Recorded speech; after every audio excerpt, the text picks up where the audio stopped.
Ya está lista nuestra entrevista de esta tarde. Le agradezco mucho al periodista Jesús Lemus, escritor de varios títulos, entre ellos El agua o la vida. Perdóname, Jesús, bienvenido. Gracias, Magda. Buenas tardes. Oye, con el gusto de saludarte como siempre, Jesús. A ver, estamos analizando esta situación de el líquido vital en nuestro país, el agua. ¿Cuál es la dimensión de la tragedia que se nos está viniendo encima aquí en México por la escasez del agua? A ver, parecería de pronto una visión un tanto apocalíptica, Jesús. ¿Frente a qué estamos? ¿Qué es lo que estamos enfrentando realmente? Bueno, sin duda alguna sí estamos frente a una situación, a un panorama apocalíptico, y eso no es que sea uno dramático en ese sentido, pero decirte, Magda, que en este momento en México hay 916 sitios donde hay una disputa constante por el agua entre pobladores y la planta industrial llamada autoabastecida, y esto se debe a una mala distribución del agua por parte de la Comisión Nacional del Agua, que desde las últimas dos administraciones, la de Felipe Calderón y la de Enrique Peña Nieto, han venido privilegiando el suministro de agua a la industria, no tanto ya al sector agrícola, sino más bien a la industria ya de productos elaborados de cualquier sector. Entonces, eso es lo que realmente ha generado un conflicto en el país, donde cientos, miles de pobladores están quedando prácticamente sin la posibilidad de suministro de agua, y pues sabemos la importancia que tiene el agua. Entonces sí estamos frente a un panorama apocalíptico, como tú bien lo refieres, y creo que esto tiende a agudizarse todavía más.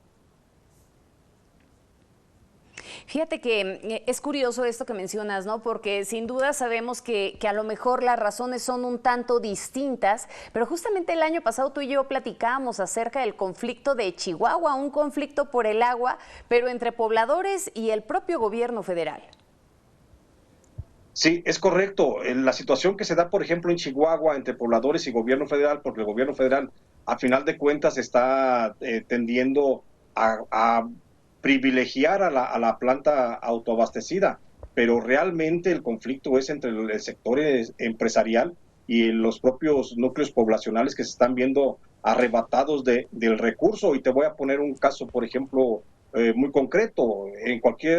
Por ejemplo, en la región de Puebla, la planta automotriz de Volkswagen se está apropiando del equivalente en un año a lo que cabría de agua en un recipiente del tamaño azteca 5 veces, cuando para una población, por ejemplo, de 100,000 habitantes, se suministra con agua con un recipiente del tamaño del Estadio Azteca, que sería 1 millón de metros cúbicos por un año. Entonces, de ese tamaño es la desproporción en el suministro de agua, donde el gobierno federal, insisto, desde las últimas 3 administraciones y todavía en este gobierno, en el actual, en el del presidente López Obrador, no ha habido una transición en esa política pública de distribución del agua. Todavía se le sigue dando más agua a la planta industrial antes que a los pobladores. Y en términos generales, así es, la planta cervecera, la planta refresquera, la de las bebidas embotelladas, la del agua embotellada incluso, tiene 7 veces más agua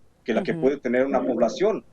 Ahorita en este momento no hay una sola planta industrial en México que carezca de agua. En México hablamos de que tenemos por lo menos 275,000 empresas que requieren el agua de mediana y alta producción.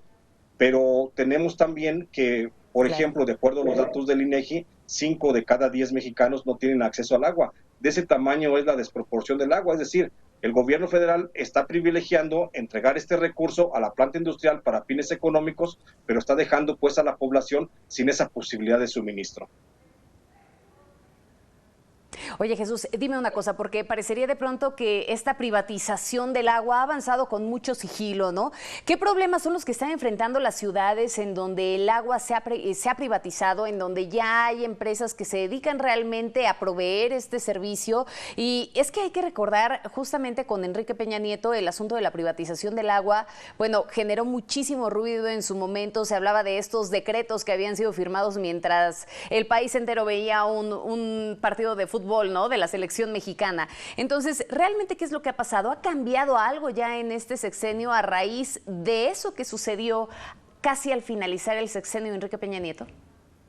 No ha cambiado nada en ese sentido, Magda.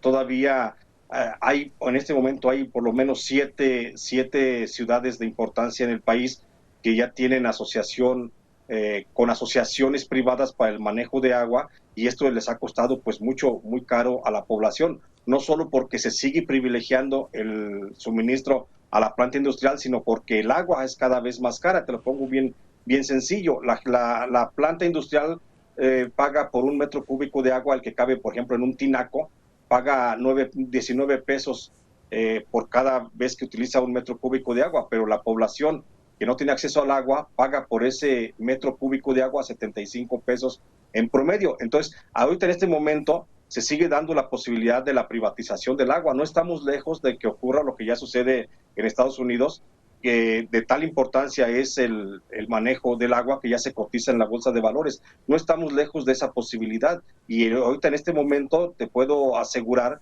que el agua más cara es justamente donde los organismos del sistema de agua potable de los municipios está a manos de empresas particulares que, bajo el esquema de una mayor inversión y de una mayor posibilidad de distribución, han venido a encarecer el suministro de agua, pero más que nada lo han venido, te digo, a desviar hacia el sector industrial.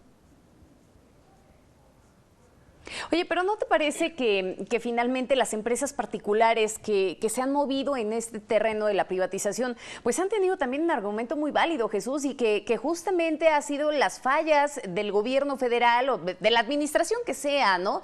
Justamente en el asunto de la administración del propio recurso, del poder dotar a la gente de este líquido, del poderlo llevar a las comunidades lejanas, de garantizar incluso que puedan llegar a tener acceso a agua de calidad, a agua de buena calidad.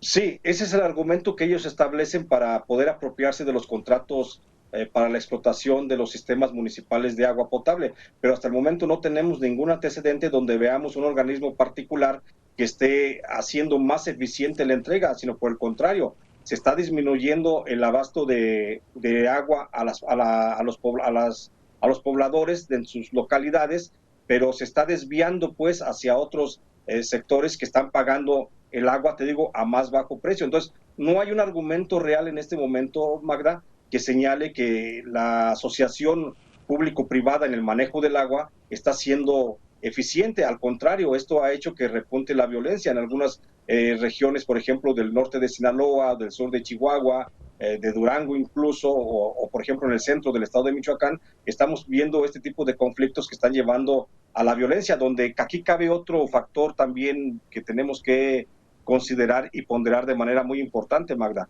como es la participación de la delincuencia organizada justamente en el manejo de los recursos, Sí, de este recurso, del supuesto. recurso hídrico, donde justamente estas organizaciones delincuenciales, pues en un intento, vamos a llamarlo así, de extorsión hacia las empresas particulares que están manejando el agua, pues están llevando una parte de la facturación que se hace a la población. Esto como garantía para cuidar la protección de los pozos, de los mantos freáticos o de las reservas hídricas superficiales, para que nadie pueda acceder a ellos si no es a través de la autorización de estas empresas particulares.